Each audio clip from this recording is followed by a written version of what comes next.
So let's move over now. All right, yep, ZDR.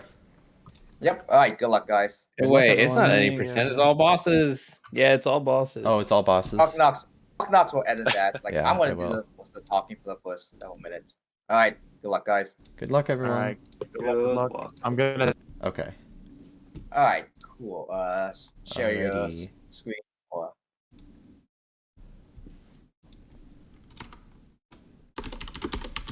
Wait, are you gonna stream on Discord, or you want me to open up Twitch.tv? It doesn't really matter. Let me see if I can do. But if you just live stream it all, because Twitch has a bit of a I thought delay. I had my windowed projector open. There it is. Okay, I'm streaming to Discord now.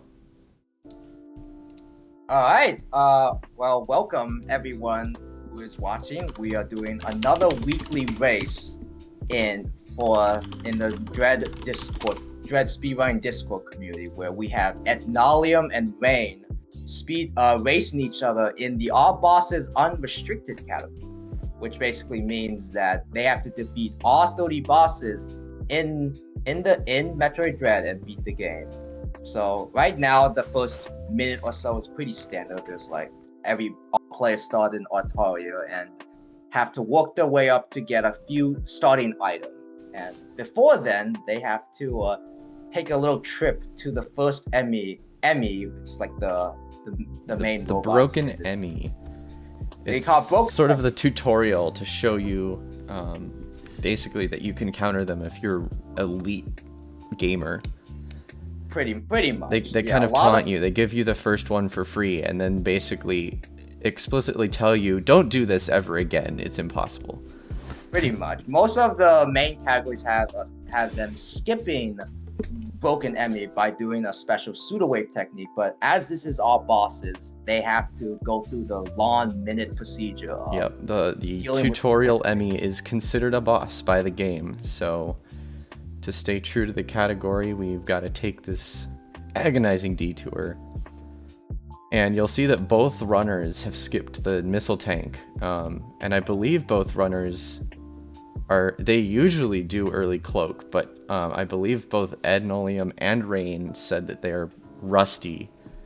I don't know if they're going to attempt early cloak or not, but if they do, then with 15 missiles at Corpius, it's a pretty tricky fight.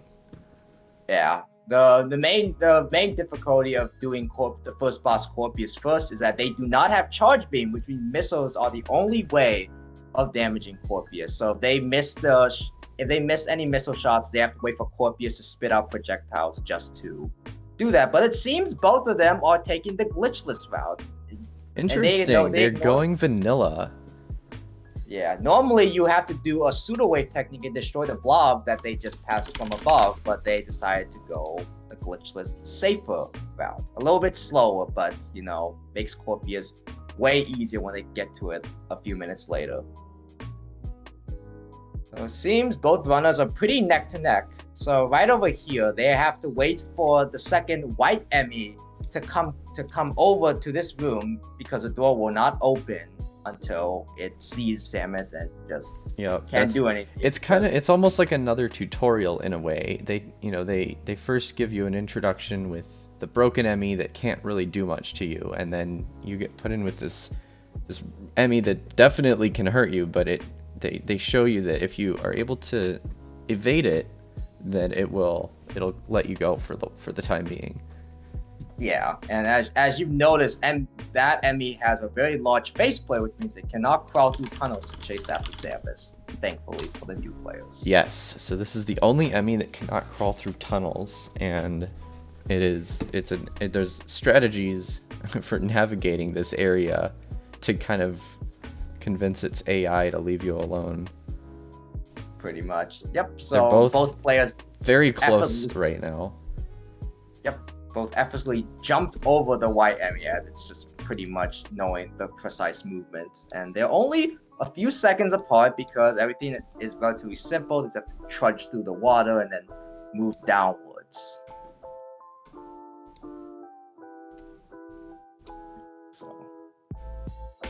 So neither runner is trying cloakless water ass, which is not too surprising. Yeah. water Normally, Arcaria yeah. section skip, and basically the concept behind that would be that they can jump off of one of those slopes that you can see just right. It's almost frame perfect, and skip this whole water area, but it is extremely difficult to do before defeating Corpius. Yeah, because Corpius gives the Phantom Cloak, which gives you a little bit more frames to do the proper coyote jump and respin to pass through that. Right, so Ed is unfortunately having a little bit of a problem as he is detected by the white enemy. He has to normally open the switch to lower the water, but as you see, he took an alternative with something called the water platform skip, where he just does precise wall jumps and respins in order to not have to lower the water. So he is not too far behind, but Rain is still in the lead and has claimed the first item of the game, Charge Beam. And Ed just following through.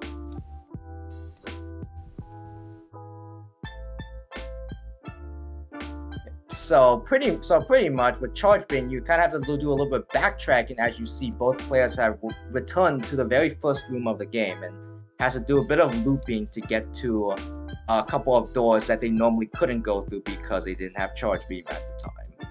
And both players getting the first free energy tank of the game, although some top tier players opt to skip that just because it saves a few seconds.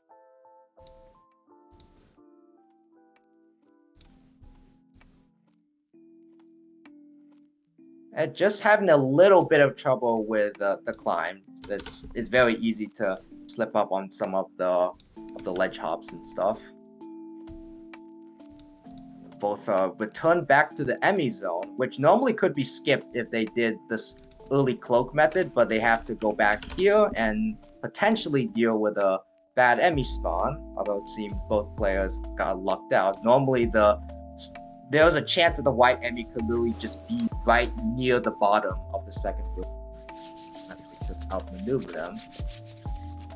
All is well. They are both players are heading towards what the community has aptly named the David Jaff room.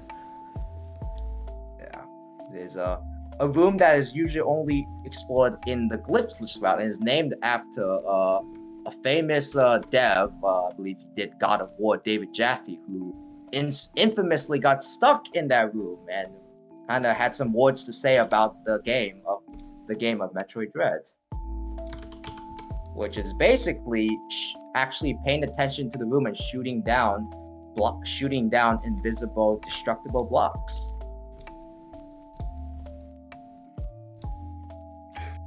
Alright, so both players have activated a thermal port, which basically opens a series of doors, which allows them to go back to the Emmy zone in a different manner.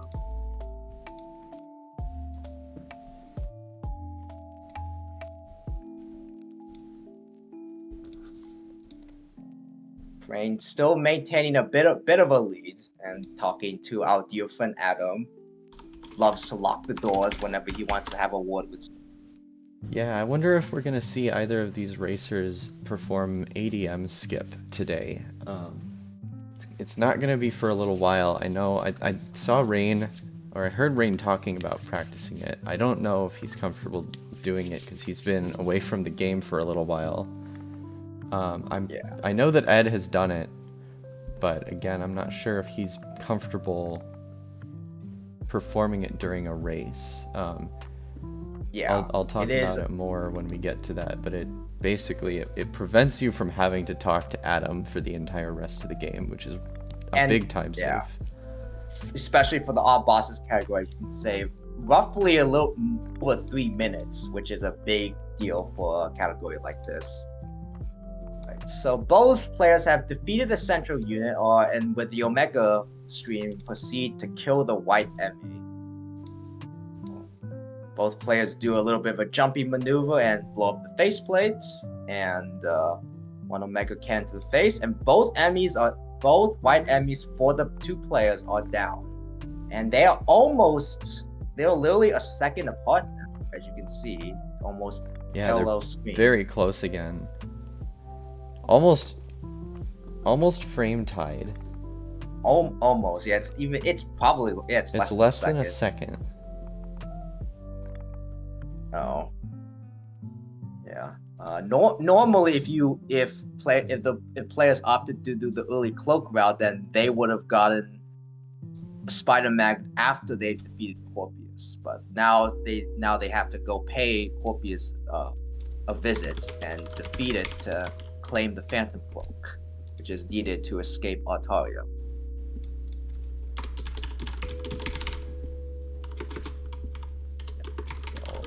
Both players are done with the Emmy Zone are going to go back and try to find the way out of Artaria.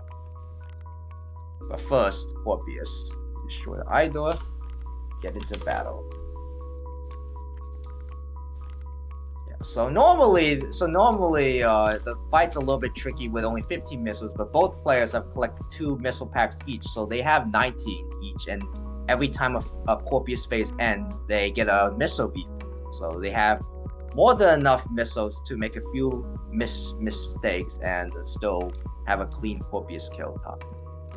Yeah, we definitely see why both runners skipped that missile tank by Elaine, by the broken Emmy, because it does take a few seconds to collect them, and if they were going through other ones that were on their route anyways, it makes sense to only grab as many as you need. Yeah, usually 19 is a pretty comfortable number. You don't necessarily need 21. You could actually get up to 23 missiles, if I'm correct. I believe it's actually 27 or 29. It's kind of absurd how many missiles you can have for Corpius if you take the vanilla route.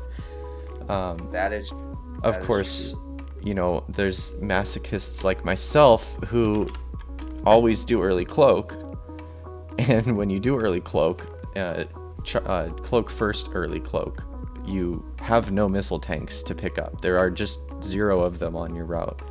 Pretty much. Yeah.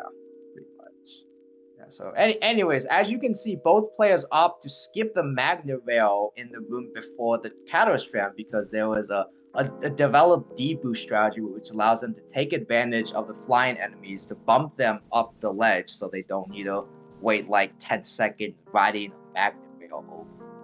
Yeah, and because we're on normal mode and not hard mode, you have a lot of health to play around with, so taking intentional damage boosts to get you somewhere faster is gonna come back again later in the run, I have a feeling.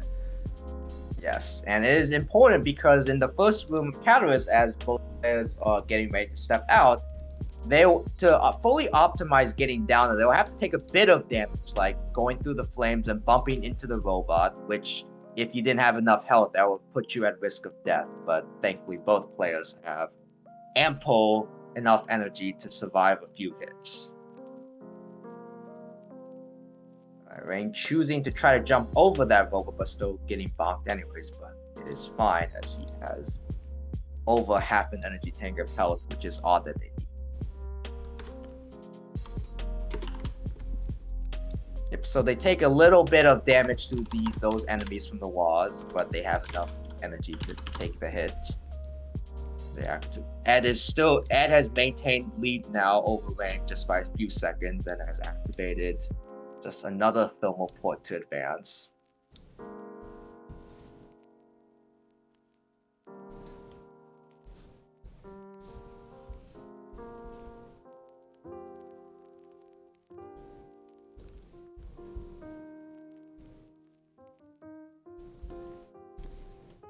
It's a pretty slow move through Cataris, honestly, although it looks like we're gonna see...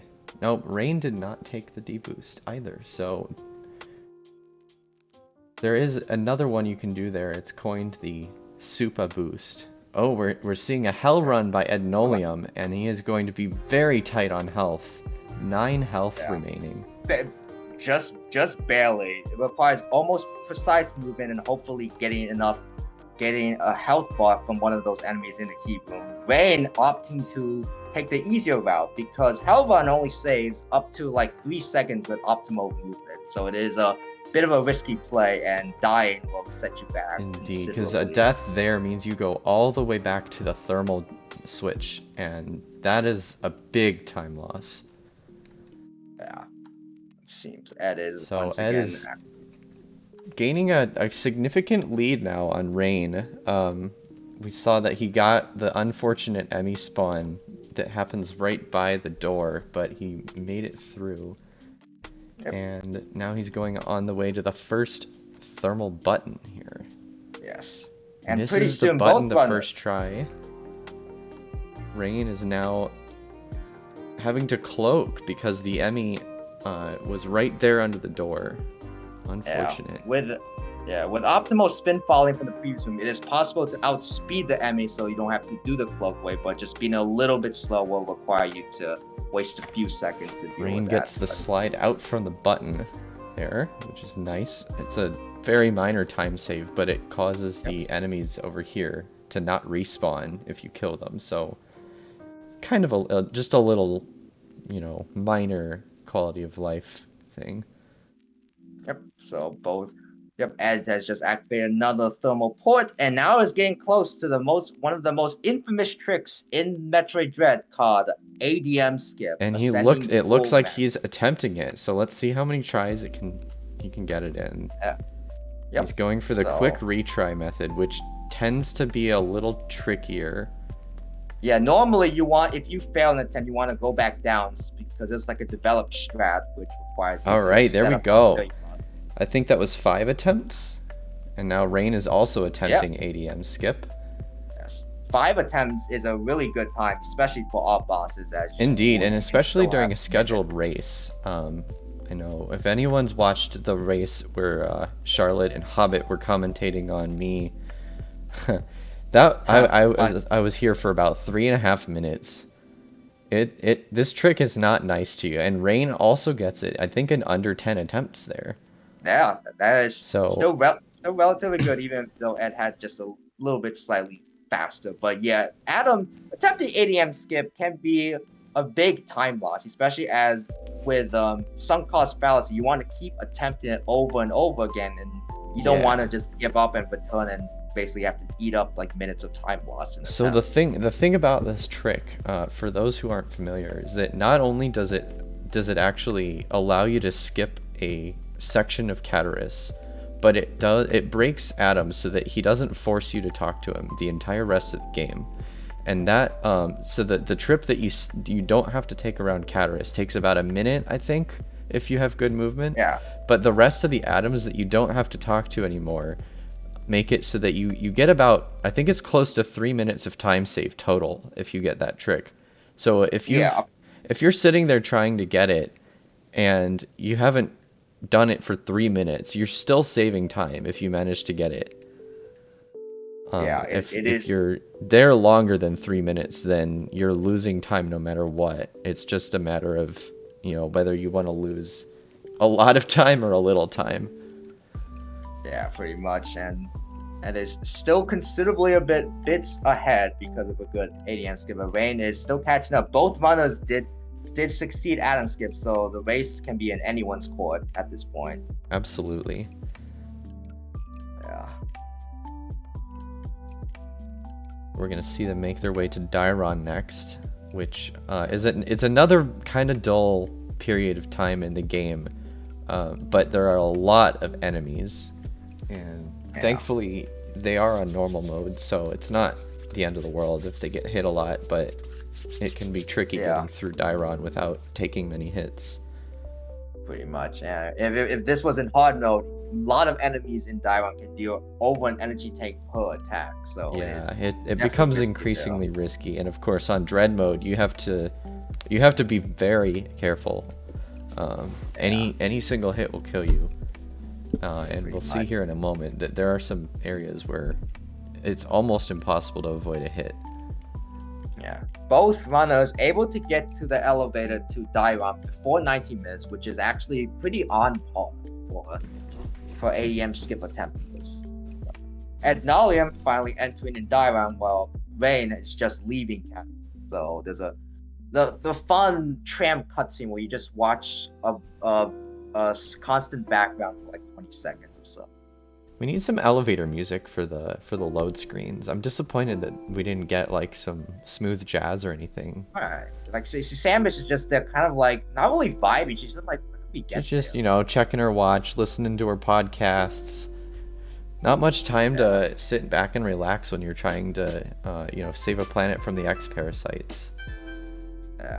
Well, Samus doesn't know that just yet, but it is on her mind. Yeah, Well. she's here because we know there's one. Yeah. No sign of X-parasites just yet. Just, you know, standard ZDR wildlife. And some automated machines, of course, which is Dairon is well known for. Yes, Dairon is kind of the, it's kind of like a lab. It's like a science lab. Yeah, and see, Adnalium has just returned after activating one of the generators in Dairon, as several rooms in this area are pitch dark.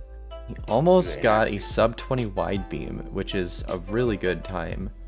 Yeah. Especially for someone who is, according to him, rusty.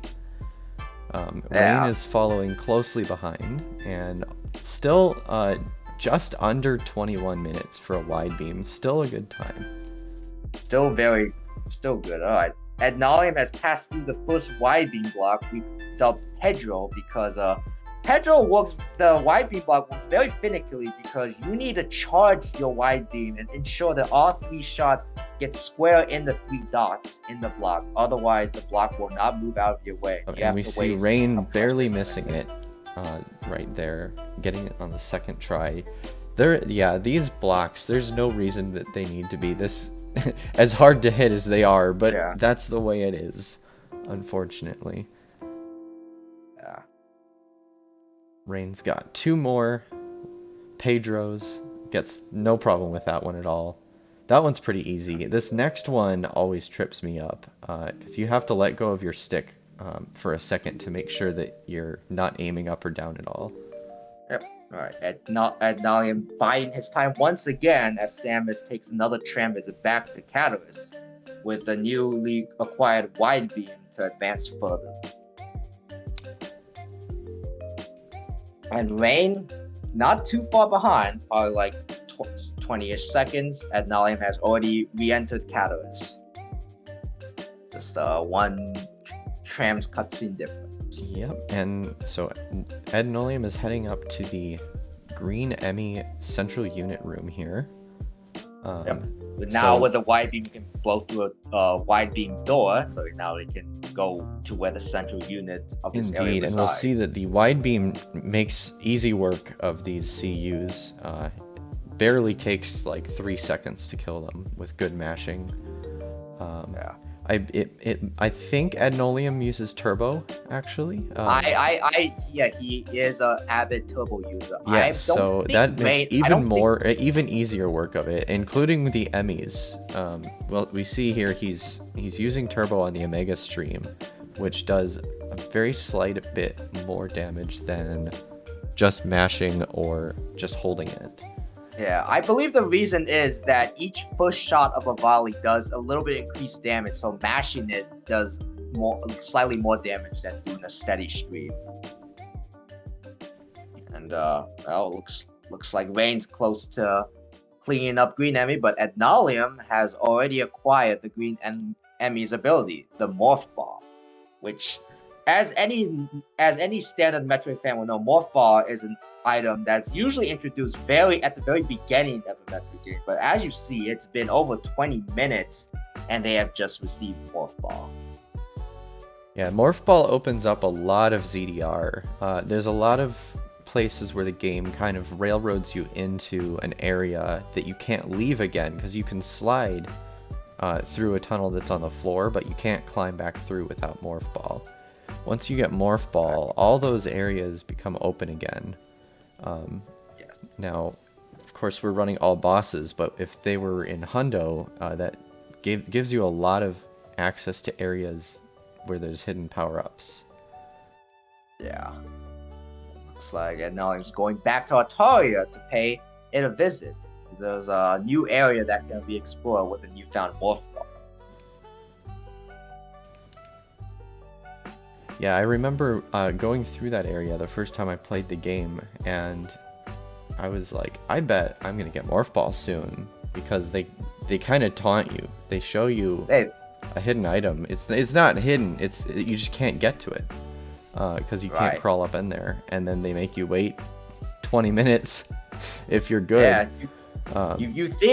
Yeah, you think that you get Morph Ball before, I don't know, fighting the first boss of the game, but no, you have to explore a total of 3 different areas and go back to the second area to reclaim the Morph Ball. Yep. It is quite a it was definitely a strange experience back when I played. I was always asking myself, hey, that energy part, that missile tank, why can't I get it? I should morph soon. Then it's only now that they get it. But so Ed is going upwards and starting what we call the Varia climb. So this room is turning hot now. And for anyone who's familiar with a Metroid game, you know that Samus can't really withstand heat until she gets the Varia suit. So if you don't move fast enough here, it's not very pleasant. Yeah, so as you can see, they're not taking damage right now, but if they were stalling too long, the heat from below would start rising up and they would take steady damage, which would increase over time, which no one wants. But of course, speedrunners know how to definitely maneuver through the area with little issue. Yeah, and especially on normal mode, you can deboost through the fire. You know, you can just kind of waltz right through there. So yeah, and it's a little bit still kind of manageable on hard mode. Just have to be a little bit careful. But dread mode is tricky. It just changes the whole game really, because there's no chance for deboosting anywhere. Yeah. Any touch of the fire and it's game over for Samus, but thankfully this is a lot more lenient for both our runners here. Yeah, so we see Rain getting Varia suit. Probably it looks like, based on the splits, about 40 seconds behind. Linoleum. Yeah, sounds about right. And Ed is already done with the host Altaria revisit and is now going back to Catalyst to go back to some heated rooms that he could not have gone through safely before. Yeah, there's a lot of backtracking in the first part of the game, but it is a Metroid game, so it's kind of a signature gameplay progression. It doesn't feel too much like backtracking, except for a couple of times. Yeah, because every time you backtrack, you still go through new areas with new items found, like getting the Morph Ball to go back to Altaria, and then various suit back in Catalyst. A little bit of a kind of a lock and key system, which is well known of any Metroidvania game. For sure. So now I'm just going deeper down into what appears to be a layer, and if any astute spectator can hear, there's some roaring happening from below. Seems like both players will have a new creature to contend with. But as we see, for any classic Metroid player, we will see a very familiar face. A big green guy with 3 eyes and loves to stick his mouth open.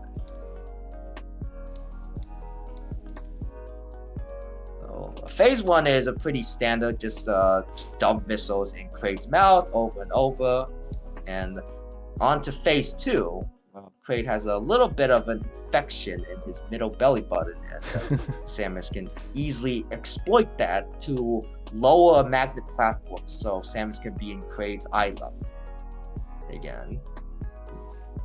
So Kraid is known in the speedrunning community as a big green time waster because he likes to eat time and just, has a little bit of RNG in his attacks, like trying to punch Samus while she's up there. And Ed got a little bit unlucky and fell down as a result, but he has quickly made his way back up and is trying to finish up Kraid. Rain taking a lot of damage here in the first part of Phase 2.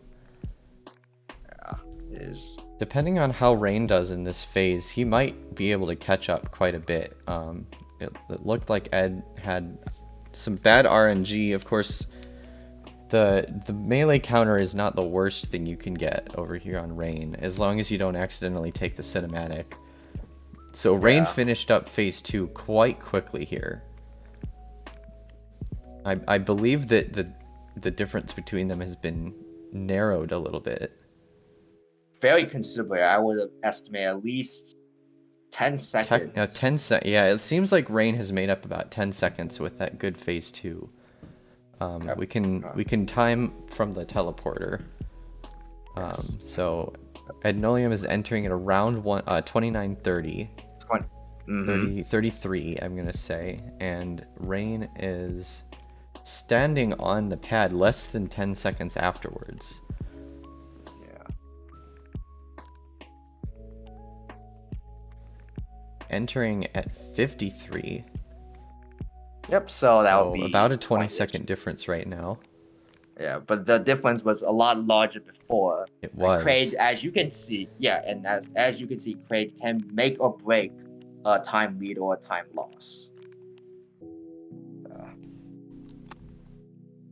So now they're going to take a return trip back to Dairon because now now they can enter a new area, and this is where the first dev intended sequence break in this game comes, known as early grapple, because normally casual players will not experience the room that Adnolium just easily rode through. It is a way to get an item, a power up early, known as the grapple.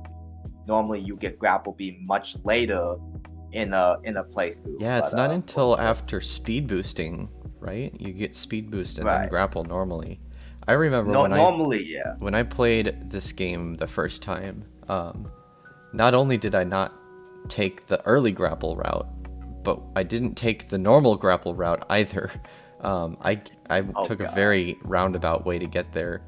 I don't quite remember how. I remember getting lost. I remember going back to Ontario. I think I took the yellow teleport, and I was like, I didn't know that there were specific speed blocks that Sam could have broke through. I just didn't look carefully. I was like, Yeah. And then I realized, oh, you're supposed to plow through those speed blocks to get grapple beam that way, and I wasted over half an hour. And I couldn't find the early grapple room for basically the entire game. I was doing cleanup because I wanted to do 100% the first time I played this game casually, and I didn't want to look anything up, of course. I just wanted to find everything myself, and that room was just eluding me until I finally went down there with pulse radar and found that one block that you have to shoot. Oh god. Of course, now that room gets visited on almost every category. Yes. Intended percent, which is kind of a meme category, doesn't go through there, and unrestricted any percent doesn't go through there, but almost every category ends up doing early grapple. It is just along your way, and it just saves minutes of time versus it opens up a lot of movement. Adnolium is giving Rain a chance to catch up here. He's grabbing the extra power bomb right above there. Yes. So I don't know if he did that as a kind gesture to Rain, or if he is just afraid of, because there are places where you need power bombs later in the game that it kind of the ammo actually matters. Yes. So I do know that Ed Dahlia mentioned before that that's his general preference, that he likes to have 3 power bombs when the time comes, which is totally valid. I used to run that strat myself, then I realized that I don't necessarily need to. Yeah, there's some interesting movement tricks you can do to get yourself some extra power-ups. So the 2 runners are way closer now. Yes. Neither died to the early grapple route, which is honestly harder than it looks. And of course, Ed gave Rain the free time save with his power bombs. Fortunately for both runners, they did not deal the most unlucky spawn of Yellow Emmy, which could have been spawned right above them, which would have them wait for Yellow Emmy to get out of the way. But both runners were able to go through the area without any detection by them. Yeah, we call Kraid the time waster, but Yellow Emmy really gives Kraid a run for his money, because Yellow Emmy can waste your time in more than one place. Yes, and in that one general area, it's purely RNG. Either you get you don't encounter that spawn like both runners did here, thankfully, or you just waste several seconds either getting caught by the enemy or waiting for the enemy to crawl away.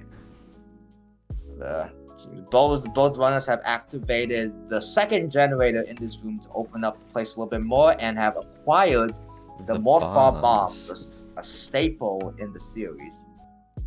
It is just like the simplicity of the text box, bomb acquired. Just bomb. I've kind of made it a meme. All of my splits have clever names except for bombs. It's just bombs. It is just bomb, for that is what it is.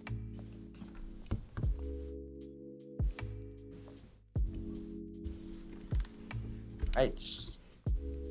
Nalium, still maintaining the lead, is dropping downwards to get to a new area in ZDR known as Berenia, a very aquatic underwater place filled with sea life and all that. I've heard it called the Meridia of ZDR, of course, Yes. referencing. I'm not a Super Metroid player, so I don't remember the name of the planet on Super Metroid, but It is Zebes, just like in the original that's right. Metroid. Thank you. Zebes. Yeah. So, of course, Meridia is famous for having a lot of water. Yes, it is. I've compared it personally to Torvus Bog from Metroid Prime 2, which I've played a lot more than Super Metroid. Yeah, Prime 2 is definitely one of the classics in the series. But yeah, many of the Metroid games are known for having underwater areas, and Dread is no exception. So here they'll have to deal with a bit of a gauntlet to get to the next power up known as Flash Shift. So Ed missing the skip sting strat. Yeah, If with you a time well- your slide cloak just right there, then you can confuse the enemy's AI so that it doesn't sting at the right time. It doesn't fire its little ceiling laser. That is definitely a point. And on the top of it, And now Rain as also you can misses see, it. as you can see, the benefits of ADM skip is paying off. As you can see, Adnalium waltzed through a network atom room without having and to Rain talk to right Adam as after he goes him. above. Normally, you would have to stop and watch this unbearably slow cutscene where Samus walks up, sticks her arm cannon into the thingy, and then Adam talks to you. Yeah. And there's at least 4 more locations. I think there's more than that. And because they didn't talk to him one time in Cataris, he's just not gonna make them stop again. And it's truly relieving. It's freeing. You feel like a new person. Yeah. Also, have you noticed, Adnalium did not get Flash Shift the normal way. He has performed a very tough maneuver known as the reverse flash door, where you basically time bomb jumps to exploit how the yellow flash door shutters work. Normally, you have to have Flash Shift to go over the shutter so it doesn't trigger, but with well-timed bomb jumps, it would allow the door to open and give Ed a little bit of a time save, although he did stumble on the first few attempts. But Yeah, still a very has a fast execution. I know a lot of people will stop and do that for over a minute. Unrestricted. It can lose a lot of time. Rain having some movement problems here. Those are called Steves. That's what the community has nicknamed those the 8 direction spike shooting enemies. Oh yeah, I cannot help but feel sorry for him. Those Steves are infamously known for causing trouble, and they will cause trouble more than once, as you will see a little bit later. Oh yeah, and they kind of evolve as the game progresses. It's not fun. The particular ones here are annoying specifically because the frequency at which they shoot their spikes just so happens to be about the same time that it takes Samus to regain her footing. And so you can get caught in what we saw here with Rain, just an endless loop of trying to get moving again and then getting hit immediately afterwards. And as you can see, that has cost him several seconds of time loss, unfortunately. Well, Ed was able to weave through them pretty clear. And speaking of, Ed Nalling is back. See if he gets the bad. Okay, so he did get the good Emmy AI there. If you move too quickly under the water, Emmy will actually go to the right before falling down and land on your head. So yeah, ironically, for that specific moment, you have to go slow. Yeah, it's punishment for being too good at the game, really. Yeah, just a little bit of precise timing because and the Emmys are very sophisticated creatures, but their AI can be taken advantage of with correct movement. Yeah, they're smart, but they're robots, and you can always fool artificial intelligence if you're good. Yes. Yes.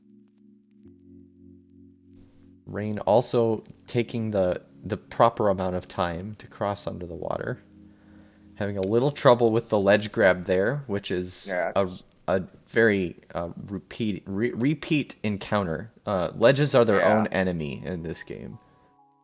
Pretty much. Either you slowly mantle up the ledge, or you just do a wall jump because you didn't get enough height, and it can be a make or break in some situations. Although thankfully Rain did not have too much of a problem there. And Nalium absorbing Yellow Emmy and getting one of an essential speedrunner's power up known as the Speed Boost.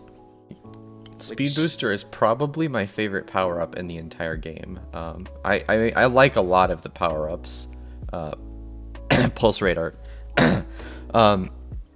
Almost all of the power ups are pretty clever. Speed Booster is just executed so well in this game. It's so fluid. The tricks you can do just feel so good to pull off. Yes. Adnolium keeping the Shine Spark for the Shine Spark restore strat there. Yeah. Fun fact. This is the only Metroid game where Speed Booster allows you to wall jump and slide under and still maintain speed, which you cannot do in any of the previous 2D Metroid games. And I didn't actually know you could do that in Dread until I started watching speedrunners, which means that some of the items that they hide in the game, they're actually hidden in a way where you're supposed to use cool speed boost techniques like this to get them. This one that we just saw Adnolium do and that we see Rain doing right now is one of them. And I didn't know you could wall jump while speed boosting. So I had to store a spark. I think I stored it where Rain is right now. Slide down, bomb, and somehow get out within range of those speed boost blocks with a shine spark stored. Clearly a lot easier if you just wall jump.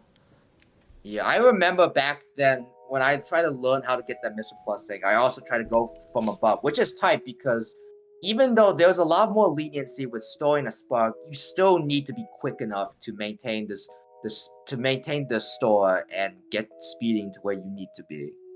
Indeed. So we see Ed going here into the quiet robot, as I've dubbed it. Normally if you'd be watching cutscenes, you would meet a kind of interesting character in the game named Quiet Robe. Yeah, and he gives quite an exposition dump of what it really is going on with ZDR and what Samus's odds is up against until he gets poorly assassinated by that robot that Adnolium just obliterated. Unfortunately, we have to skip the cutscene in speed runs because it is like 10 minutes long, I think, if you watch the whole thing. It is very long cutscene. A lot of dialogue, very for someone named Quiet Robe, he's not very quiet in the game. He is quiet now. Unfortunately, he is going to be quiet for the rest of the game. Yes. Due to some personal circumstances involving the robot. We see Rain getting the speed boost trick up to the flash shutter door, but not making it over. But he has a very clean robot fight. Yeah. So. Yes. As you can see, Speed Booster has its big benefits in boss fights, as it can take up to half its robot's health per shine spark. Yep. Normally, you would have to spam missiles, but with 2 shine sparks, the fight just gets wrapped up. It's over in seconds. It's pretty tight storing the sparks, but once you know the timing, it's a very valuable strategy to use. Yeah, Rain having a little bit of an issue doing the speed keep up the fan, but it is just he managed to get through and get the Missile Plus tank, which will be useful as the upcoming 2 bosses will require a hefty amount of missile usage. Yeah, I'm interested to see Ednolium only having 33 missiles. Yeah. He gets a little bit of an edge as he has turbo, and you don't necessarily need over 50 if you have turbo. Yeah. But still, 33 missiles is still a relatively small amount for what's up ahead. Especially going to Dragaiga, which is the next boss. Yeah. The power beam only does damage during one phase. So you can either charge beam it the rest of the time, or you can use missiles. Of course, charge beaming takes a long time and doesn't do that much damage. So you really need a good amount of missiles to be able to get through Drog without running out. Yeah, and what's more important is after Drog, there was another boss fight that happens only a couple of minutes later, and normally it takes a lot of time to recharge missiles, so players just want to immediately get to the next fight. Ed making all the way up to the Morph Ball tunnel, but not quite getting in while keeping the speed. Not the end of the world. Accidentally wall jumping too. Barely missing the ball spark. Not a huge time loss. These speed boosts, they do save a little bit of time, but if you miss them, it's not like you have to go back or anything. One of the speed keeps is actually a little bit faster. You have good movement and flash shift, but speed. It's a nice speed booster is definitely nice deboost store cancel by Ed. So if you hit an enemy right when you store a shine spark, it cancels the cooldown. Normally you can't move for a second or two after storing. So it's a nice little movement tech there. And anyways, Ed is cleaning up Drog with some really good technique known as missile weaving, where you fire missiles in between beam spam shots, which is very easy to do with turbo. Yeah, so it's very difficult to do normally, but if you have turbo, it's a breeze. You hold the turbo button, and just instead of mashing the shoot button, you just mash the missile button. And as we see, it deals a lot of damage as long as you don't run out of missiles. Yeah. Blows through Dragaiga. Yeah, see, as you can see, Drog is not really intensive boss. It's just a kind of a missile damage sponge. Yeah, they kind of just try to...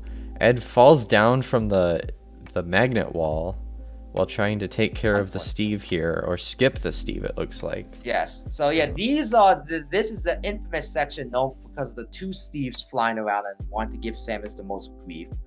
Normally, the strategy that I personally like to use is cloaking.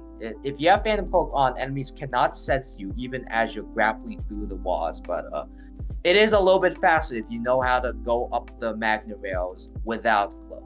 Yeah, and I typically do the strat that Ednolium did when I come from the left, like when I fought Dragaiga. In a different category, if you're running unrestricted or any percent, you don't have to go through Dragaiga. It's just a detour. You can actually skip it, and you end up in that room coming from the right. And I normally do use the cloak method there, just because of the position that you're in the room. So here we see that strat from Rain, cloaking and going up the right side, and they don't even see you. But you do lose some health due to the way that the Phantom Cloak works. Yeah, and it is definitely important to have enough health for the next fight. Although, as you can see, Ednolium parried an enemy before getting into the Gavin Robo room, so you can get a little bit of health and ammunition back, which is important because you cannot uncharge beam spam the Robo yet, and you need at least, I think, around 30 missiles. It's around 30, yeah. He barely had enough. It's good that he has good aim, because I believe it's it might be exactly 30 now that I think about it. Yeah, 29 or 30. Yeah, normally you're short on missiles after drop, which is why it's nice to have around 50. Yeah, just in case you get unlucky with the drops. And of course, the game tends to prioritize. If you're low on health, it'll give you health. If you're low on missiles, it'll give you missiles. And if you but even then, you're not guaranteed to get. Yeah, it's kind of random. There's some bias. But if you're really low on health after the Phantom Cloak climb, it can be tricky to get enough missiles. Yep. Yeah, as you can see, Rain had to parry 2 enemies to get enough missiles. Yeah, and still does not have very many. He's gonna run out here. Barely had enough to kill the robot. Yeah. Even with 53 total. Yeah, this goes to show the importance of getting enough ammunition in all bosses. If you did NMG, like Arkanox said, you can skip Drog and only have to worry about the Gabber and Robo, which does reduce the amount of missiles that you would normally need. Yeah, and then you're basically entering with full missiles because you'd be killing a lot of enemies on the way, and there's no reason to use them aside from fighting Dragaiga. Very much. Anyways, well, Adnalium is taking a trip to Elon, a very mysterious place, as you will see, is very important to ZDR, and he has also picked up both players have picked up the super missile, which increases the damage. The cucumbers, the pickle ricks, as some people like to say. So the trick with the key with super missiles, as you see, is that they are indeed stronger than regular missiles, but the drawback is their fire rate is significantly slower than regular missiles. So they actually, I believe the DPS is actually the same between regular missiles and super missiles most of the time. You don't normally get a big advantage over bosses with super missile over missile just because of the difference in fire rate between that and the regular missile, unfortunately. But understandable, as if you could fire super missiles at the same rate, it would be broken how fast you could plow through bosses. Pretty much. So you see Adnolium getting up on a split here called "There's Chozo in this game." And now with the plasma beam is quite a strong beam upgrade. You can plow through robots with ease without even needing to store a charge. And, misses the eye door counter. Yeah, so the plasma beam's nice because it's the first beam upgrade you get that allows the normal power beam to damage mechanical enemies. You know, the robots, the robot Chozo soldiers, the little robots that are on the ground, all the Emi Zone robots are now damaged by your beam, whereas before you had to use a charge beam shot. And with Turbo, we're gonna see that this unlocks some extra strategies pretty soon. Yep, and cleaning up the Chozo warrior, which is obviously not the real warrior, but infected by the X parasites, which unfortunately right now, because of some interference, the mechanic locks in Elon have been released, and now the X are roaming free in ZDR, infecting the entire wildlife. Has been opened. Rain pulling off, or attempting to pull off, a very tricky speed boost here. Trying to shine spark into the door, the boss door guardian. Yep. And now it's pretty much a mash fest at this point. Yep. Rain successfully pulling it off. The speed tech saves, I think, like half a second. Yeah, it's not very much. Adnolium is going to get trolled by the grapple door here. Yes. Attempting another speed strat. This one is really cool to pull off with Atom Skip if you keep it the whole way, because you can carry it all the way from that train, all the way through this room, and just like that. You store it here. We're gonna see Adnolium do the glitchless early ice. And we're gonna see Rain do a different strategy here pretty soon. Yeah, so Adnolium is known as one of the most dedicated glitchless players in the community. This race, you can run with any glitches you like, but Adnolium sticks to his glitches. He misses the first attempt. Just barely loses his shine spark before he would have to use it to cross that gap. So with glitchless early ice, with that maneuver, normally you would save like 30 seconds if you weren't allowed to do any glitches, but unfortunately choking at the very last segment where you're supposed to release the spark will cost Ed a considerable amount of time. He is attempting tricky again. Emi spawn gets early ice on his second attempt. So the reason this trick works, if you see the little flashing lights in the water there, that's kind of a little design language the game uses to tell you that you're supposed to use spin boost or space jump to cross it. you can't jump high enough in the water normally to get across there until you get the double jump upgrade. But if you can carry that speed boost and shine spark, you can just skip part of the game. Yeah, pretty much. But of course, if you use glitches, which is allowed in this race, you can do a maneuver known as the water bomb jump. Yeah, so we see that Rain is actually going for glitchless as well. I know he was joking about not having to do it, but it seems like he may be trying to catch up. He gets it first try, so that's a big time save for Rain. Both players having some troubles with the climb afterwards, but it's understandable because it's evil. Yeah, that bug right there likes to camp out on the platforms in very inopportune moments and just likes to waste your time, unfortunately. So we're probably going to see Rain catching up quite a bit here. So we're going to see the message box pop up at 55:04 for Ednolium. We're going to see how long it takes Rain to get that. Yeah. So yeah, Ednolium choking first try glitches early eyes. I think, I don't know, we'll see pretty soon. I would estimate around. I think it loses at least 20 seconds to retry it. Right, because it saves quite a bit. But it's another one of those tricks where you can fail it multiple times and still save time over not trying it at all, because it does save a pretty significant amount of time. Yeah. So we're gonna see Rain's message box. Probably you don't. Yeah. You probably don't save as much time for all boss, because normally if it's any percent glitches where you don't have to do all bosses, you can skip a boss gap. That is true. They do have to go through what I call the detour boss. Rain gets his ice missiles at 55:54, so exactly 50 seconds after Ednolium. Yeah. Before it was Edna had over a minute lead, but that has diminished a little bit more because of Rain's successful glitches early ice first try. Yeah, and so 50 seconds kind of sounds like a lot, but these races, it's actually not that big of a difference. There's usually a pretty vast difference in times between the racers in these races. Yes. 50 seconds is pretty tight still.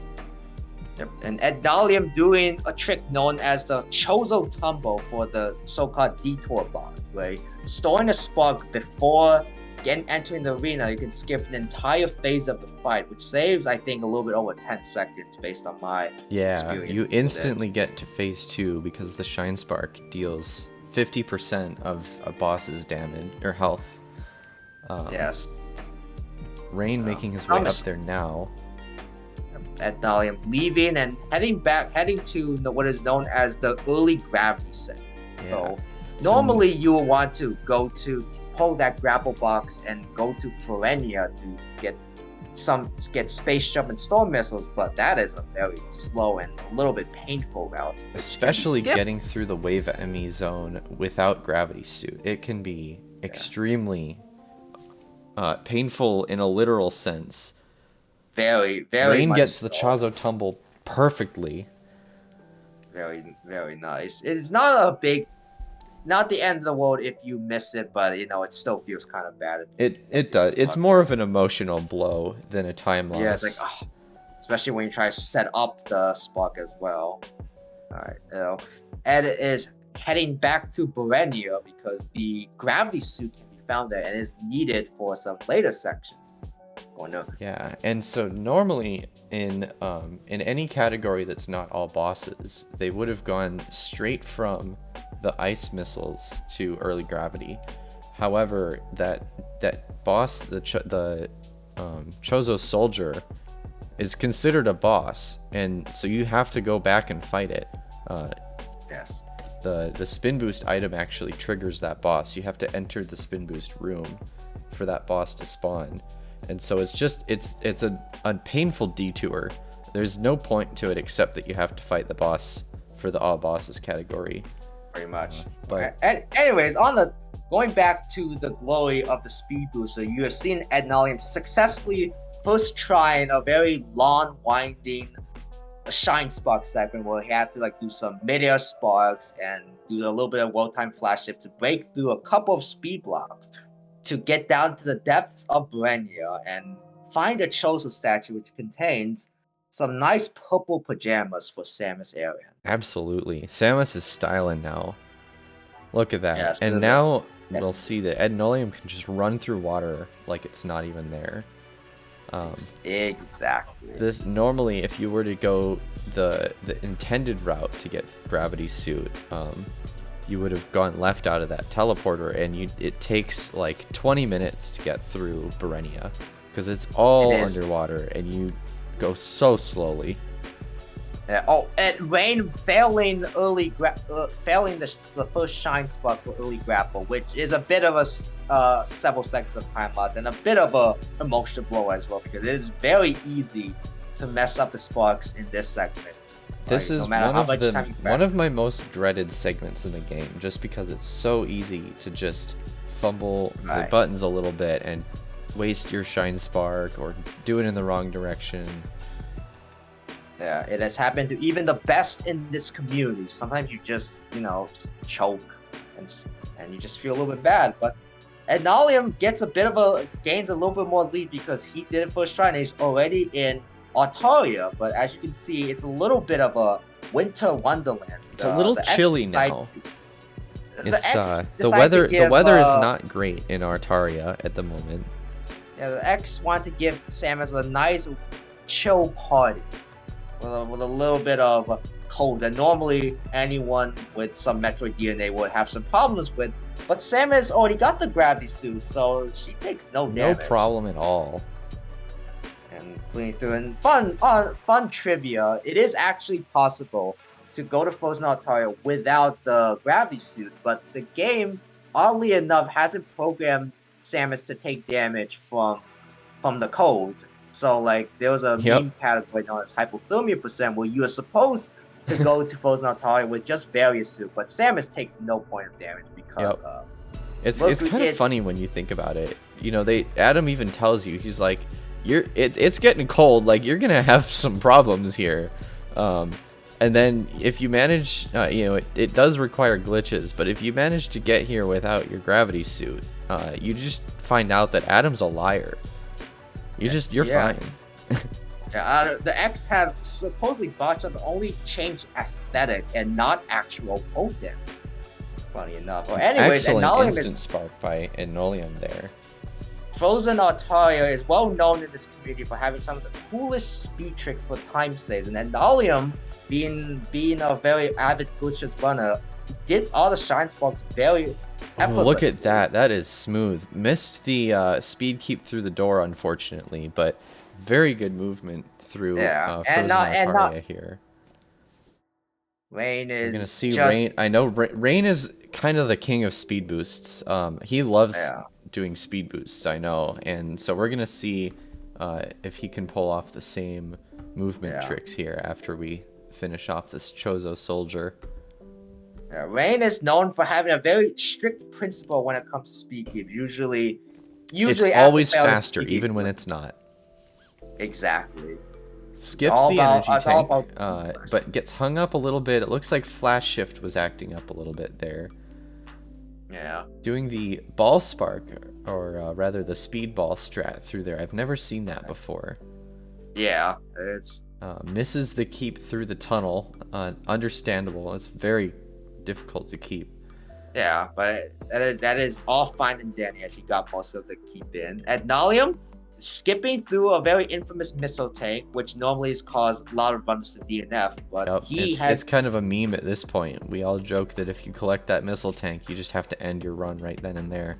Yep. Thankfully, that's not the case. Rain gained the spot correctly, and Ednolium is facing by the enemy. Culprit. Ednolium is getting trolled by Z57. Giving him, was that the double claws? Did he get 2 claw attacks in a row? He got the double claw, very known for wasting players' time because all of the attack patterns are RNG, and while Z57 attacks for the claws, his head goes in the background, which means Samus cannot damage him doing that attack. And Z57 has this unfortunate advantage of being able to use the Z axis, probably because of his name. Yeah. You know, if Z57 Samus might was not named just be a... Zamus, then I think we would have no issue here. But Unfortunately, Samus cannot break the third wall. Unfortunately. so making Anyways, clean work of Z57 though. the Really very cool famous speed boost. the very famous Flappy Bird Shine Spark, where you confuse Z57's wind group attack to store a spark, which normally you can't do in the fight. So good on Adnullium, and he is done. ZDR has been heated up again, Thawed so now out. he can go back. Hell has unfrozen. Yes. And we see Rain making his way down to the Z57 fight now. 7. And Ed is going back to Altaria, because if you may have noticed at the beginning of Frozen Altaria, there was a Chozo statue that couldn't be accessed normally through glitchless means, but now that water is, or that ice that we saw that was blocking off this item room is now thawed out again. And with the gravity suit, you just kind of waltz right in. Pretty much. And in that item orb is one of the most broken power-ups Samus can ever get in a game. Absolutely. There's the one you get at the very end of the game, I think, is a little bit more broken, but this is a close contender. So we see here now Adnullium has the screw attack, which it's dangerous. We're gonna see probably some heavy usage of it shortly, depending on what strategy he uses. Rain thankfully did not get trolled by the double claw attack, saved a little time there on Z57, making his way up through back to Altaria as well. As Ed now has to return to Borenia because there is a boss that he has to deal with. Now that he has a screw attack, he can. Rain is trying this speed boost a third time. As you can see, Rain, like we said before, Rain is a man of principle when it comes to Shine Sparky. If he fails once, he's got to do it again. It's like I said, it's faster even when it's not. So now he kept it all the way though. I can't usually keep it into this room right here. I usually lose it at the door. Yeah. I think Rain was the one that developed the post Z57 spark. I believe so. So I can imagine he takes great pride in making sure he gets his own creation down. For sure. I know the way I do it, I don't normally try to keep the speed boost from the Atom room all the way through. I store a spark outside Atom, and then there's a slope right above where you can activate speed boost again with a shine spark. Yep. And Adnullium has now dealt in combat with 2 gold Borenia bots, and as you can see with Plasma Beam, it's really easy just to spam the shit out of them, and they just go down. We see that it goes through one and keeps going through the other one. And so with Turbo, if you can get both robots to stay on the same platform, which is harder than it sounds, you just delete them, basically. You just stand there and mash the holy crap out of them. Yeah, if you remember how long it took both runners to defeat the first Gold Robo in Gavaran, you can see the difference now in Samus's power. Knows he's strong, but Adnullium's going back to Gavaran, where one of the most infamous bosses in this game is going to rear its ugly head. This boss goes by many names. Golonzo, Garbanzo, Gorgonzola, Gorbachev, the Supreme Ass Face, Trollzuna, and of course, occasionally his actual name, Golzuna, who we will see shortly. So Adnullium has a patented elite speed boost strat here that he has perfected. So here we have Golzuna, and he is now down to 50% health. Thanks to the fact that Shine Sparks always deal 50% of the boss's health as damage. So Adnullium is opting not to attempt another Shine Spark, instead going for the missile spam. Thankfully with one Shine Spark, all it takes is roughly 18 ice missiles on Golzuna's ass face to take down the creature, and it's obviously known that Gozuna is obviously an X-Parasite, Yep. and Adnalium has absorbed its power, the Cross Bomb. Which, Rain having a little bit of trouble here with the IBJ up the tunnel. Yeah. Looks like yeah, he hopefully Rain has it this time. Yep, there we go. Yeah, So Golzuna is the actual first X-Parasite boss that we get to collect an item from. Z57 has also been possessed by an X. Unfortunately, there's a cutscene that you don't get to see, unfortunately, and his X core drops into lava, and so Samus doesn't get a power up from it. Yeah. Rain narrowly trying to clean up the robos, of course, but with good plasma swim, they are taken care of. Those robos are known to be some of the hardest bosses in the game, especially if you like run hard, and especially Dread mode. Oh, Dread mode they're almost impossible. The AI they just cannot stay in one place. They jump all over the place. And of course, the red attack they do. They can shoot across the room, and the splash damage from it's absurd how large it is. Yeah, not to mention their blue melee charge is a lot faster and does even more damage if it connects, and has a lot of knockback. And of course, Dread mode is enough to send Samus into a game over. So we see Adnolium taking the glitchless route through this game. I have a feeling that we're gonna see the DT grapple technique from Rain in a moment. Once Rain is through with Golzuna. Yeah. Ooh, misses the spark because the Goliath turned around the wrong way. Yeah. Unfortunate. Funny enough, I have more trouble with Goliath sparking than Gozuna, at least for the first spot. But usually I end up sparking Goliath too late, which actually makes it harder. Wow, gets a perfect 2-spark kill on Golzuna though. That is perfect as down ideal spark as on you the want. core. So Rain, even though he didn't kill the Goliath with a Shine Spark, I believe Rain has made up some time compared to Adnolium. A significant time. Spark is a lot faster than spamming 18 ice missiles. Yeah. So I think Rain probably saved maybe 10 to 20 seconds, 15, I would say. 10 to 20 it's seconds, hard to say for sure. Very conservative, although Adnolium still maintains a very strong lead. Strong lead, definitely because of the IBJ up the Berenia shaft. I believe Ed got that first try. Rain had some troubles. Attempts. We see Ed pulling off a really cool speed keep here that I've never been able to do. Yeah, and as you can see, in the intended way, you have to go through this water sections without the gravity suit. Which means no speed boost, no flash shift. Grapple beam is slower to pull you through, and as we will see shortly, or maybe not, there is an Emmy in that Emmy zone. Sometimes it doesn't show its face right away, but it can it can kind of waste your time a little bit if you don't have gravity suit. Yeah, because while the Emmy is slow in the water as well, it can maneuver a little bit better than Samus without gravity suit. It can also paralyze you briefly. It has an absurdly long view range because of its particular ability. And Adnolium kind of deleting the main boss of Frenia, known as SQ, the fly that likes to scream at your face. Yeah, whatever. We see the power of the screw attack here.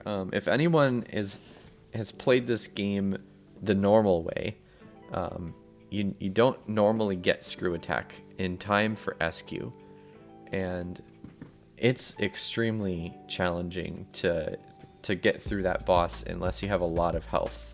The attacks it launches are really hard to avoid, but if you have screw attack, it's just you're immune to it. You just kind of jump on it and it dies. Yeah, a nice known description of the screw attack. The screw attack is well versed against enemies with electrical energy, and SQ is a pure X-Parasite of electrical energy, so screw attack just shreds it to pieces. Anyways, Adnolium facing off against the two final robos of the game, gold and a silver one. But Making with a shine quick spark, work. it makes with a nice shine spark. The gold robo goes down really fast, and the silver one's not that far behind. And Yep. that's it. The fight's over in like less than 10 seconds. So as we know, the Shine Spark deals 50% of damage to those guys when it hits one of them, and the gold robots actually have quite a lot more health than the silver ones do. So the strategy that we saw Enolium do is to cross the room and use your Shine Spark on the one that has more health, so that you deal more overall damage with it, and then the plasma beam, of course, can attack both at once and cleans them up in no time. Yeah, sparking the silver robo that has a lot lower damage output, so it's not advised to go that way. But So anyways, so those robos are down. Nolium's getting ready to take out the purple Emmy by dealing with its guardian. He misses the Shine Spark on the CU casing. He did an instant spark on store, which is very fast, but if you're not careful about when you store your Shine Spark, you can end up in the wrong place, losing a little bit of time there. We see Rain again making quick work of SQ with Screw Attack.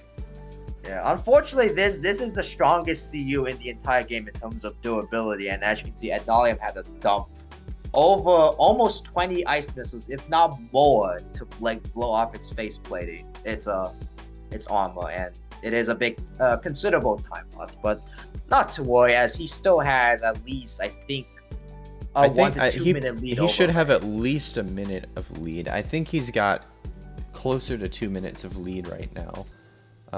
We can verify that when he gets the upgrade from the purple Emmy here. He's taking the medium strat for this Emmy. There's a quicker strat by a few seconds that involves letting it get within inches of your face before killing it. Just a little bit terrifying. It's a little bit insane, if I'm gonna admit. It's pretty crazy. I know B-Dog does it pretty regularly. I've tried it. I've done it a couple times. It's not fun. It's crazy. And it only saves, I think, a couple of seconds. It's like up to 7, I think, is the number. Oh, that might even be too high. Maybe. It's not very much. So we see Enolium getting Wave Beam at 1:16:40 as the time.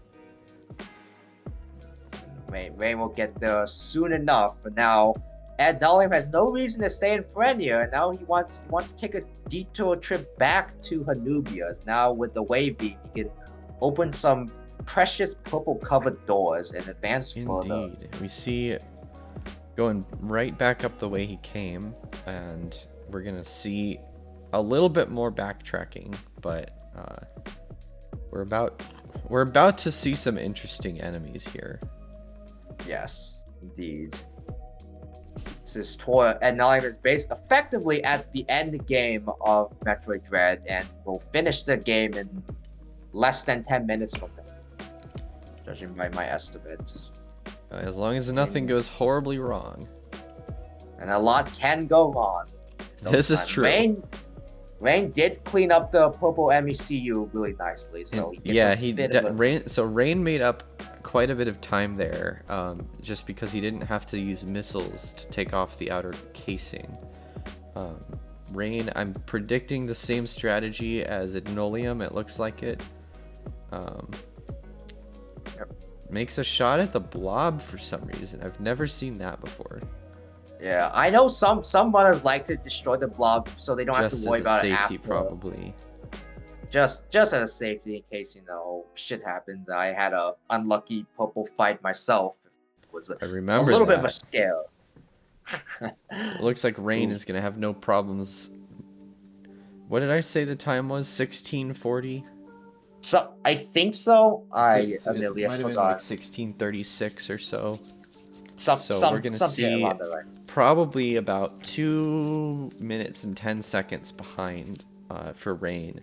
So definitely a larger gap because of the troubles with the IBJ. I think that lost a lot of time. Yeah. Adnalium has cleared out the final red Chozo warrior and the last Emmy to get the power bombs. And interestingly enough, I noticed that he had a very close fight. He ended the fight with less than 12 energy. It was a very close one. That is tight. That's pretty nerve-wracking when you have that low.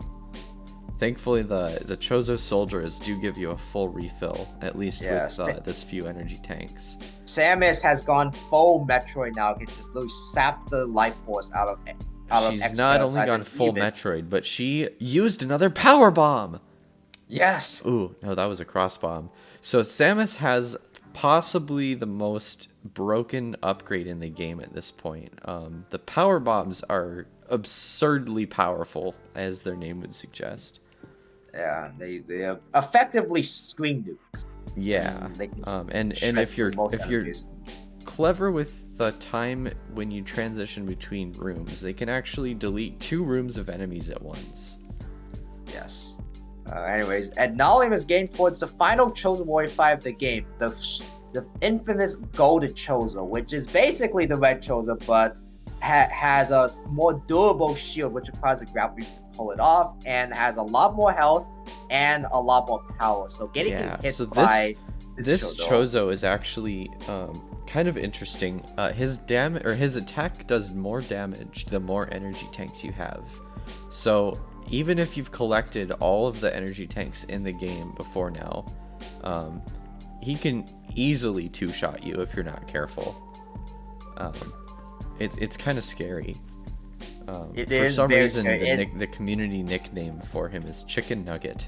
So we see Adnalium has taken care of Chicken Nugget with no problem. Pretty much, yeah. Normally, if you start choking towards the last bit of a speed run, then Go Chozo can instantly ruin at least a minute of time just because of how powerful it is. But Ed has cleared through that well, and there was only one final boss to deal with. Yes, we see Rain is just getting the power bombs now. Yeah, he still has to maneuver out back to the second room in Hanubia and fight the gold Chozo to catch up to Ed in Itarash, but Ed is not wasting any time. He wants to get to the top and find out who's the real mastermind in charge of ZDR. Yeah, so we're in this mysterious place known as Itarash. So we see that there's not much here. It's pretty much just a hallway from that little capsule to this elevator. And unfortunately, we're not going to get to see the cutscene beyond that little flash where you see an Atom room. And it turns out that this whole time, the person we thought was Atom is actually Ravenbeak. Big surprise there. Yeah, a very power-hungry Chozo that wants to use Samus's Metroid abilities to conquer the galaxy. But of course, Samus, being the heroic bounty hunter, is not having any of that. The two of them duke out in 3 long phases of battling, which, as you see, with Turbo agonizing phases. I know that this boss fight was one of the most frustrating boss fights in the game when I played it casually. There's lots of strategies that we're seeing here that I just never would have thought to do. Even without having Turbo, we're gonna see Rain doing the non-Turbo method shortly. But at this point in the fight, I think I had already died several times and was struggling with phase 1, and we see that Adnalium is well through phase 3 here. A little bit low on health, but it seems he's having no problem. So this is the final counter of the game. Rain just finishing up Gold Chozo. And so not only is Ravenbeak a Chozo who's not possessed by an X-Parasite, for one, but he is of the Makan tribe, or the Maukan tribe, who are known for having tried to use the Metroids as attack, like basically weapons. And we see here that Ravenbeak is not having a good time, if you can still call it Ravenbeak. Yeah, he and Kraid and possibly some other bosses have fused together with an X parasite, which Samus summarily obliterates with the Hyper Beam, which he has gained from siphoning energy off of Raven Beak, and now she is quite a very powerful force to be reckoned. But even with a newfound power, she cannot escape a planetary destruction, so she must leave ZDR before 3 minutes have passed. Fun fact, it's actually illegal for Samus to depart a planet without blowing the shit out of it. Yes. There is a glitch where you can actually trigger the escape sequence before fighting Ravenbeak, but if anyone knows, the ship that Samus is trying to escape to won't even be there. You have to beat this game the intended way, and I'm sure Mercury's team thought of that considered that possibility, so they programmed that you have to do legit. You can't go. Yep. It turns out if you don't waste time fighting Ravenbeak, you miss your ship because Adam took it to McDonald's to get some French fries, and even as an AI, the real Adam, eats some grub for himself. Yep. And it ain't waiting for Samus, because who knows what Samus is doing down on the planet. But the final stretch of the escape series is on the way, and Nolan will quickly make his way back to the ship, and will be the first to have successfully beaten Rain in tonight's race. Congratulations to Ednolium with a 1:25.16. That is a really good time especially for a scheduled race. Exactly. My all bosses time is as of the other night, I believe it's a 1:29.45. Yeah, and a 1:28 for me. So Ed getting minutes ahead of us, despite having a little bit of hiccups in some areas, is very notable. And despite the fact that for the most part he's used no glitches. I don't think he used a single glitch, did he? I have not seen him. He is a glitchless one through and through. I'm trying to remember did Rain do DT grapple? I didn't actually missed that. I'm assuming so. Probably so, because it's just like going through the top area in the movie is very agonizing. Rain should be finishing out Ravenbeak very shortly, going through a cinematic cutscene, which actually saves a lot of time because Sam is just dumping ice missiles at the poor bird. Yeah, so it turns out that cutscene, like most of those cinematic cutscenes, actually cut your attack by quite a lot, so that you deal less DPS than if you were to just fight the boss normally. But with Ravenbeak specifically, that if you time your missiles just right, the DPS ends up being slightly higher. The one trick is that if you end up taking the cutscene too late, you can deal enough damage to kill him partway through the cutscene. But because of the way they work, you have to finish it, and so you can end up wasting some time. I think that Rain timed that one correctly. Yes. Yeah. It will be a big time loss, as a cinematic cutscene will go from start to finish regardless of the boss's health. So you just gotta have good time in it. But Rain seems to have lucked out. Ravenbeak X is no more, but now Rain has to do his own escape with his newfangled Metroid suit and the Hyper Beam. And the Hyper Beam. Don't forget that the Hyper Beam can be found in Itarash. Yes, that is a very important discovery that every Metroid player needs to know. Nice ball spark through the tunnel. Hyper Beam is pretty. If you can carefully notice, there's floating X parasites around, and just like in the previous cutscene, the Hyper Beam will obliterate any X parasites in its path. Yep. Shriveled. Normally, you cannot damage the X parasites. From the time that you leave Elune until now, you can absorb them, but you can't kill them.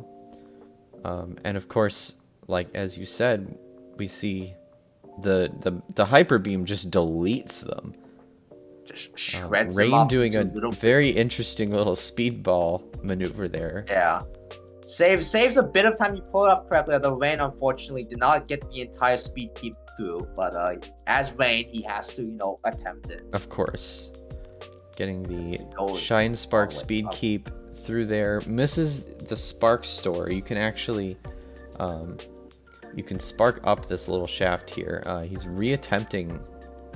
Yeah, it's Another a little one. bit easier. It's a Yeah. lot more bearable if you have space jump. But you see, Rain could have just escaped sooner, but he's gotta do the full speed keep. Of course. But, So he's we've got a going down. 129.02 for Rain.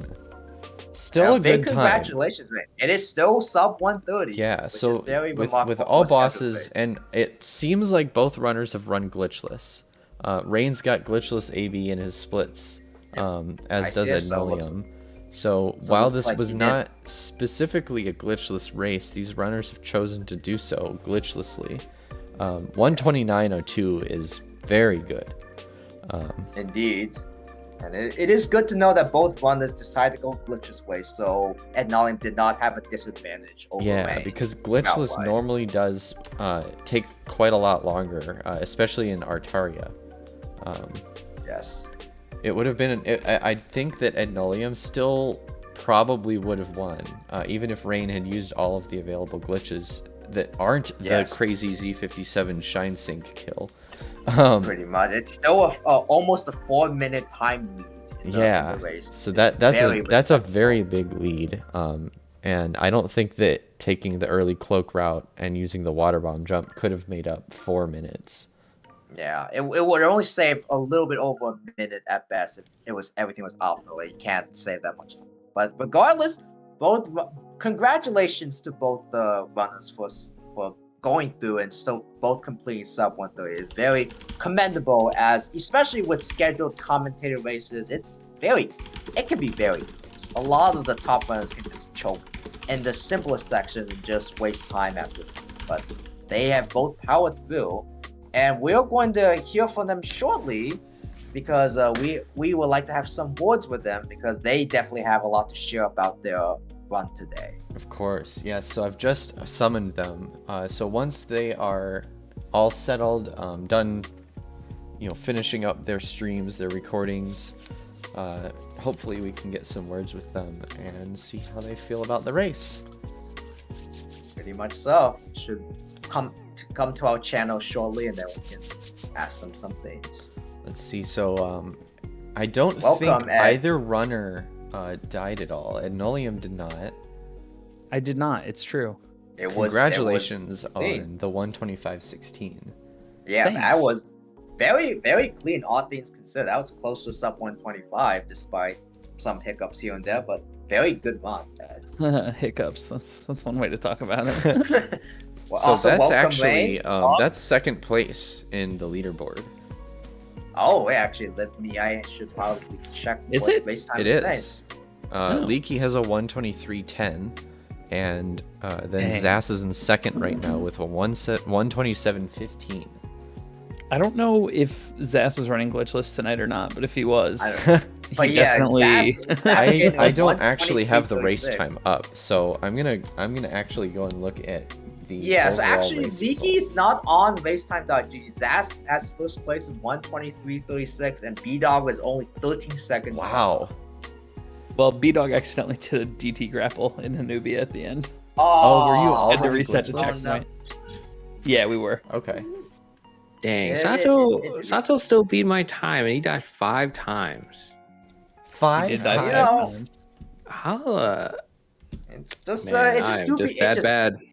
it just do be like that. But congratulations to the both of you for finishing. Both still sub 130, despite, Yeah, Sub 130 on Cursed all bosses shenanigans. glitchless is that's respectable.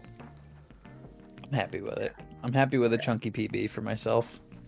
That run sucked. I know. Rain was struggling. We well- were definitely taking note of the matter of principle with the speed keeps. It's faster even if it's not. Exactly. We saw a number of times you had to go back and restart your speed boost. Well, those were some of them were actually faster to do it. Like post Z57, it was actually faster. Just I don't know. well, the first time, the first restart was, But then the and then it became second, principal after that. Yeah. it is all about principle. You are the speed guy. You have On to the make a topic of- point. On the top of speed keeps, one of the greatest speed keeps in Glitchless is, of course, Glitchless Early Eyes. Rain, well done on getting the first try. try. Unfortunately, Ed, you seem to have barely missed the first attempt, but you did get the second try. So Was it second try? At least It I wasn't was. paying It was. attention. It was your It I'm second. was glad it second was try. second try. It felt Yeah. like third because I failed all the way at the top. yeah, failing at the top definitely feels bad. Just have to reset, go all the way back to the start. And you run the risk of getting caught by the Emmy when you go back. Yeah, you just I can't, you I can't tried just that control this one. during Mercury Steam 2 weeks ago because we do that in that category, and I got Yeah. the spawn where the Emmy is like right above the grapples in the final room, and he just lands on your head 3 That's times the in a spawn row. that B-Dog got. Yeah, But, that's not a great spawn. No. You can't really do anything about that spawn. Not really. So, but yeah, I mean, all in all, there was like both of you guys had some ups, both had some downs. Rain, unfortunately, having a little bit of problems with IBJs, and I know IBJs aren't your strongest suit. Oh but, yeah, that was like dead in the water right there. Well, no, hey, you still 2-spark Gozuna, which is definitely a good feat to have. Beautiful especially 2-spark. Oh yeah, I was like, did I kill the pinky? What was this to do here?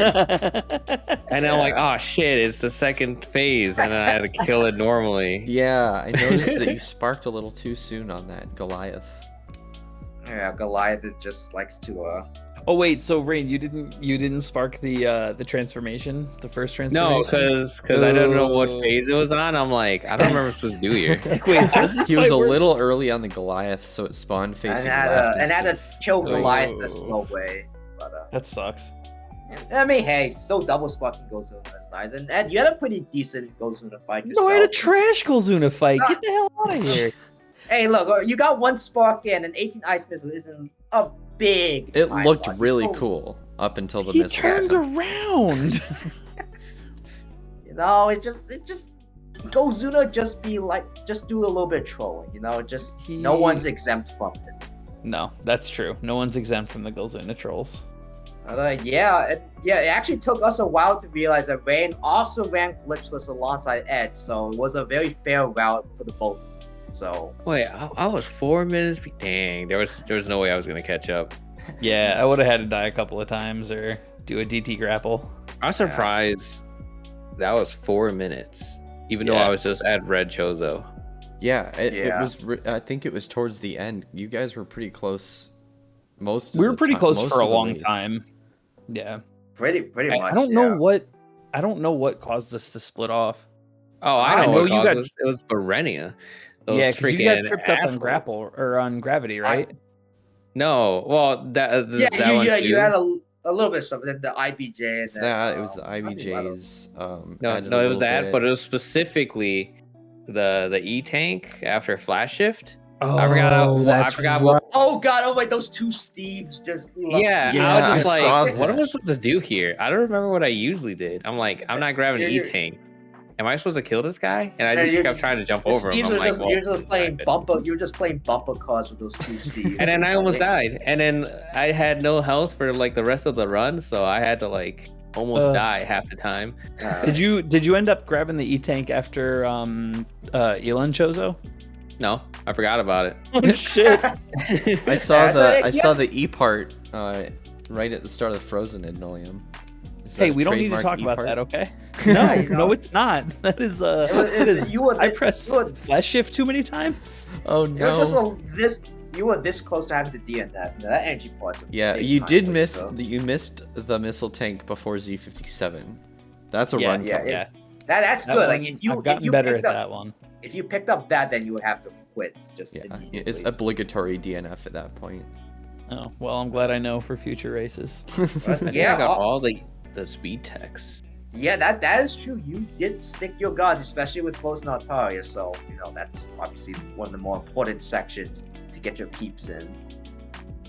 So Frozen Artaria is fun. I really like It Frozen is. Artaria. it is Me too. very clean and like learning all of the speed keeps, especially the one up the shaft, is really nice to get.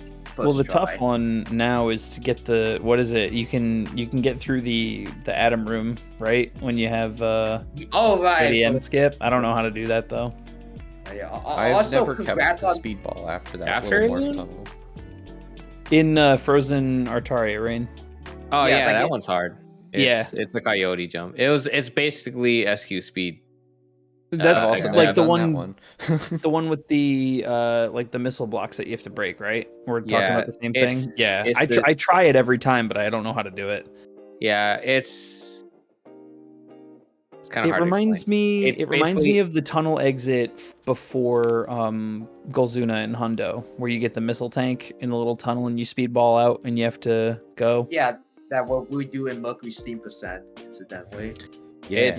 It's the same concept as SQ speed, except not as crazy hard. difficult. Look at Yeah, that, yeah, SQ the speed's speed like impossible. I've never seen Yeah. anyone pull off SQ speed before. I It's think I saw crazy. B-Dog pull it off once, and it's very tight, like very easy to slip up. You just kind of have to take the Like- L. Yeah. Like it's fairly okay in practice, but to do it in a run is godly difficult because Yeah. those blocks don't spawn right on the first entry. Yeah. So yeah. Yeah. Speaking of difficult tricks and stuff, how did you guys feel on ADM skip? I know that I think Ed took like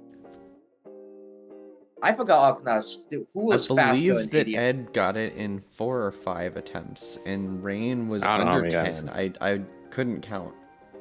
I was have watching no Ed idea how when many Rain got attempts it. it took me. I was Yeah. prepared to sit there the entire race. Just You do were it, you were yes. just pulling a me. Yeah, you know, it's just sunk cost fast. You just gotta keep doing it. You know, Yeah. it just Honestly, Don't those wanna- those were pretty quick for races.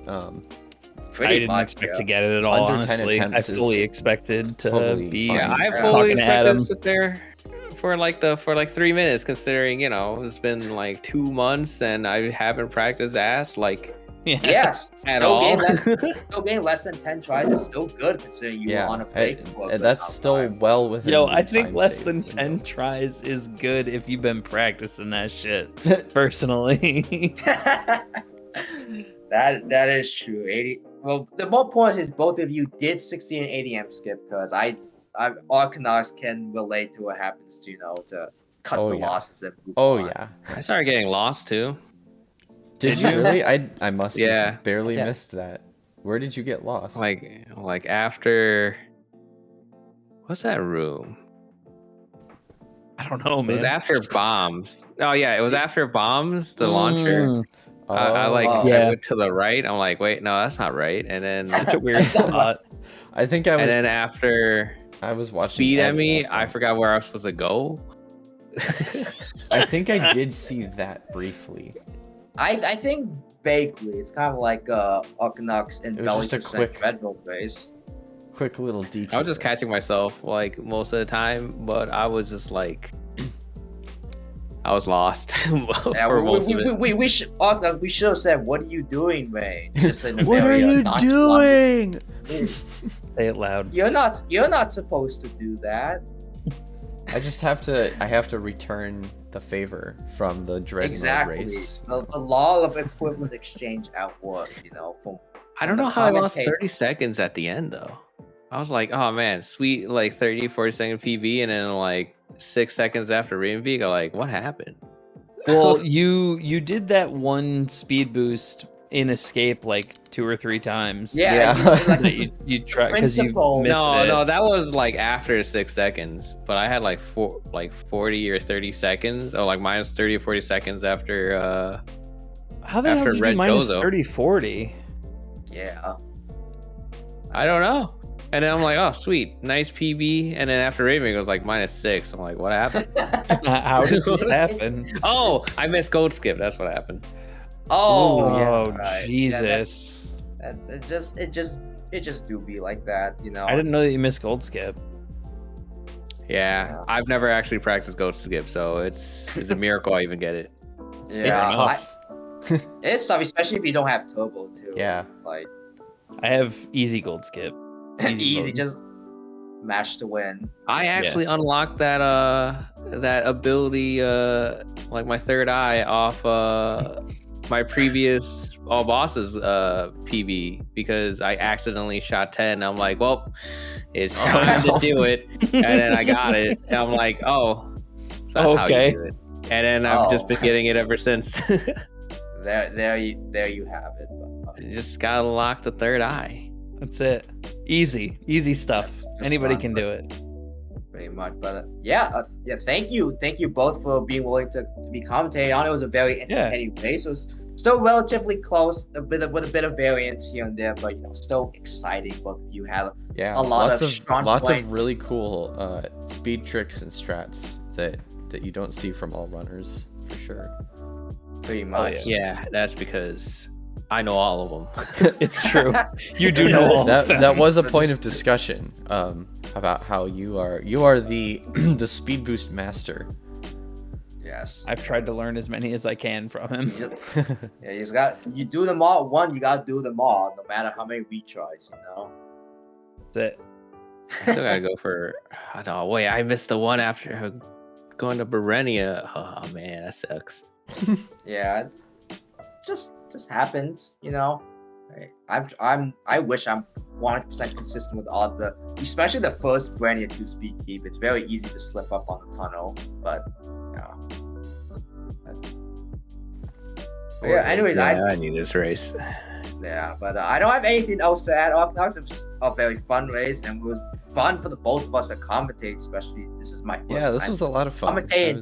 This is my first time commentating on anything, so I apologize if I sound awkward in segments, but I have definitely warmed up over time. I just talk. It's just one of those things you kind of get in the rhythm with it. You get in the flow. Yeah, I don't really think about what I said. Just know our bosses, because our bosses is a pretty cool category, so I have a lot to say from my own personal experience.